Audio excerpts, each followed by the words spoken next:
there you have it. So today, ang init. Good afternoon, ladies and gentlemen. Welcome to the brand new video on my YouTube channel. So today we are going to pick up my mom first, and we are going to we're going to Iona Beach, and we're going to spend a sunset there, I believe so. But then before that, I have to check if I got the chair, because I don't know where's the chair, because we're going to sit there, and di ko rin alam kung mainit pa mamaya. And thank God nandun. Yep, nandun nga yung upuan, maliit. Well, para sa akin lang naman. And anyway, mag-drive muna tayo, pipick upin ko nanay ko, and then after that we're going to decide what we are going to do later on. And you can hear now the cold starts and keep on running. Yes sir, that's a cold start. By the way, throw the cup. Hop, yeah, go back to me. Bam. See you guys later. It's actually pretty hot. Hindi ko na ma-imagine. Grabing init. Look at this. You see that? 33 sa labas. Kaso nasa loob na ako. So that means mas mainit pa pala sa labas. Oh my gracious. I don't even know what to expect. Expect ko lang ngayong araw is 27. But then came out 33. Wish me luck later. And it's already 4:30, so and the sun's not setting up yet. So ibig sabihin napakainit. Ay. Let's see the driveway though. Ay. Well, by the way nga pala, we are shooting on a 4K with a 30 FPS frame per second. Kaya sorry guys kung mapapanood nyo itong video na to na medyo light sa sa background ko or something. Pero grabe. So ngayon ito na ako sa trabaho ng nanay ko. I'm just waiting her kasi sabi niya ipapalit niya muna daw yung yung gamot ng kapatid ko na binili niya sa London Drugs, kasi sayang naman daw yung 20 kasi hindi naman daw nagamit. But then I don't really know kung allow nila yun, but I guess it's allowed because I see my mom coming out from London Drugs right now. Oh my. Anyway, yung kapatid ko nga palang maliit, kasama ng girlfriend ko, pumunta daw sila ng beach. But then, gusto daw maligo ng kapatid ko sa dagat. Kaso nga lang, yung pinunta nilang beach is kaya na madumi, may mga lumot. Yung tubig naman dito hindi basta-basta na tulad sa Pilipinas na warm. It is actually cold. Yes, but wait, that's my mom. Hey baby, yeah. Yep, see you later. I got this change plan na magba-barbecue daw yung yung nanay ng girlfriend ko, and then syempre alam niyo man, pagkain hindi tayo pwedeng mawala sa mga ganyang okasyon. Pilipino tayo, kailangan natin ng pagkain. Kung saan may pagkain at libre, yun, doon tayo kakain ng marami. Hindi, joke lang. Anyway, ang magluluto daw siya, hindi siya magluluto, I guess. Yeah, I think magba-barbecue daw kami sila. And then makikikain lang doon sa kanilang nilutong barbecue. And then hoping na makapunta pa rin tayo sa Iona para maigala ko naman kayo at makasunod kayo kung anong mga magagandang places na pwedeng pasyalan kung sakaling kayo ay mapadpad dito sa Vancouver, Canada. But for now, yeah, na-pick up ko rin nanay ko, and then punta na kami nag-groceries, and then and then I dropped them off. Ngayon naman yung nanay ko kasama niya ng kapatid ko makulit, nagaling sila ng beach daw, na sila, nakaligo na yung kapatid ko sa dagat. So ayun, inuwi ko sila ngayon. Nanay ko lang inuwi ko. Then after that, Eto na, on the way na ako sa bahay ng girlfriend ko. Andun na daw yung nanay niya. Naghahanda na para sa makakain ko kasi ang kapal ng mukha ko. Joke lang. 10 minutes. Nakakita ko na ng Ford. I don't know what model is. I mean, hindi ko alam kung anong model to, pero ito yung gusto kong lift eh. Ganito kataas yung truck na gusto ko. Yeah, ganyan yung gusto kong kataas ng truck, and then ganyan din gusto kong kataas ng gulong ng truck. Pero mahal pala hindi heavy duty pala siya. Yeah, super duty, heavy duty. Oh my gracious, babae pa yung nagdadrive. Nako naman! Ano na?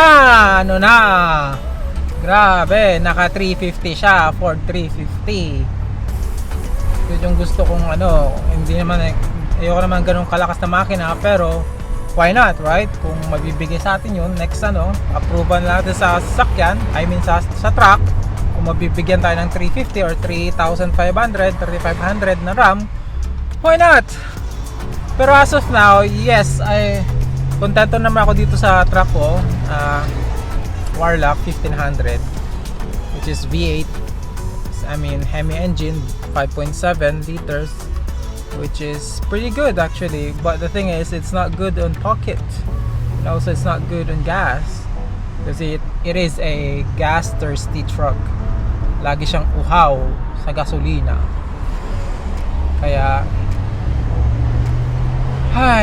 di bale, maano rin natin yan, makukuha ko rin siguro soon baka, pero ang gusto ko talagang truck sa lahat since then, nung dumating ako dito, is Ram.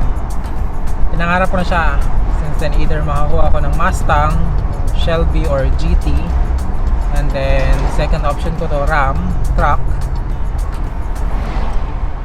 Tapos doon, something about that. So ayun na nga, hahanap tayo dito ng pagpaparkingan natin kasi napakainit doon sa parkingan nila, doon sa bahay nila. And so, ayan, igilid lang natin ng konti. And then, there you go. Press the reverse button. I-timing natin. Huwag natin sasagad sa Bam. At share ko lang, may papakita ko sa inyo na na truck, which is that truck. The F-150, F-350. Yun yung gusto kong it's a flame red truck.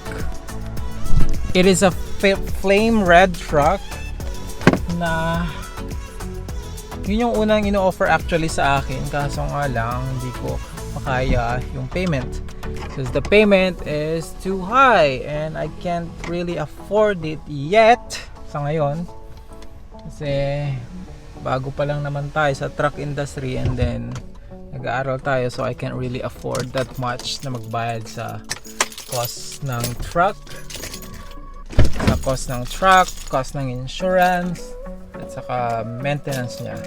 Because trucks are really expensive in terms of maintenance and stuff like that. Pero lalabas tayo dito. Look at, yan, sara natin. There you go. I'll see you later. So ayun, dito na tayo sa bahay nila girlfriend. Maglalakad na tayo kasi masyadong mainit yung pagpaparkingan natin kanina. And then I forgot, we have to lock it for now. Pepsi, baka naman sponsoran mo ako, di ba? Nagbabaka sakali lang naman. And there you have it. Now we are completely changing the plan. Baka hindi na tayo makapunta sa Iona kasi nga medyo makulimlim, and then hindi pa naman, nung pagdating namin sa bahay ng girlfriend ko, hindi pa naman luto yung yung iba-barbecue. Pero meron namang meriendang si tita in offer, which is watermelon, but I'm not really into watermelons and stuff. Pero we completely changed the plan. And nandito kami sa Metro Town, and kami ay pupunta ng Best Buy to like kind of looking for a fan kasi sobrang init, grabing init dito. Hindi ko rin ma-explain kung gaano kainit ngayon. Kaya sana yung kasi tumingin ako sa marketplace, and then yung mga fan na supposed to be around $50 to like $100, merong mga nagbebenta na brand new is worth now like 150, like sinasamantala nila. So sana dito sa Best Buy Metro Town, sana merong sale na fans, kahit yung maliliit or yung kahit anong klaseng fan, basta nasa swak pa rin sa budget natin. But anyway, bibidyoan ko na lang yung mga presyo ng fans doon sa loob, but I can't really assure na pwedeng mag-video sa loob kasi the last time I tried it, wala. Pinagbawalan kami. I mean, nagbawalan ako na mag-video sa mga prices sa Best Buy. So, tara. Now, unfortunately, hindi ako nakapag-video sa Best Buy about the fan, but the thing is, tumingin kami doon actually ng girlfriend ko, and then nakita namin meron silang small mini fan which is 8, is it 8 inch? Yeah, 8 inch, and the price is $36. Is it $36? 30 na. Oh, $39. Then meron namang discount yung girlfriend ko doon, so it came from $39, it came down to $20, pero hindi namin kinuha kasi okay pa naman, kaya ko pa naman tiisin yung init kahit pa. Pero mid-summer, talagang bibili na ako ng fan. Kasi doon talaga sobra na yung init niya. And bakit ang bago na itong Honda ko to? So yun, pauwi na kami ngayon kasi pareho na kaming gutom. Gutom na ako, gutom na rin siya, and di na hoping na masarap yung barbecue na niluto ni tita. And yeah. So, ayun na nga. Oh, yeah, look at the view. That is an awesome view. Hindi ko lang alam kung nakikita niyo sa camera yung mountain, but the thing is, there's a police as well sa harapan natin. Nakikita yung view niya doon, which is damn pretty good. And there's the Mr. Cup.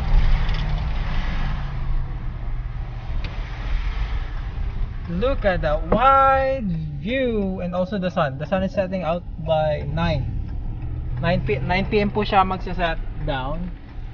Kasi ang araw namin dito hanggang 10 mostly. Pero yung sa ngayon, yung time frame ng araw, paglubog niya is nasa 9:30 nakalagay sa weathercast. And just give me a second here, and then I'm going to park. Then I'll show you the park with the view and the sun. So, yeah. Whew! Pwede yun, nakabalik na nga tayo sa bahay nila. Maglalakad na kami sa bahay nila.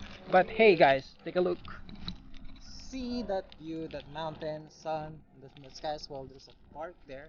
And dyan ko pinark sandali yung sasakyan ko kasi kakain muna tayo din before tayo umuwi ng bahay. But the thing is, this is my girl. Say hi. Hi. Hi. This is my girl. Lalakad kami ngayon sa kanila. Charot. Fake news. Akala ko masarap yung luto. Akala ko yung barbecue, but fake news.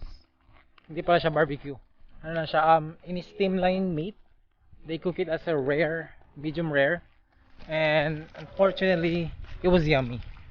But the thing is, it's time to go home because it's already 9 p.m. in the evening. But here's the one view na pwede nyo makita before I go home or before I leave this place. Look at this view.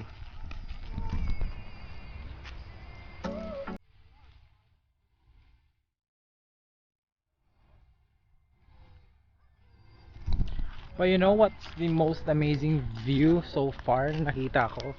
Is that one flame red Ford 350 heavy duty. That's a view. And so yeah, without further ado, this vlog is over and I'm out.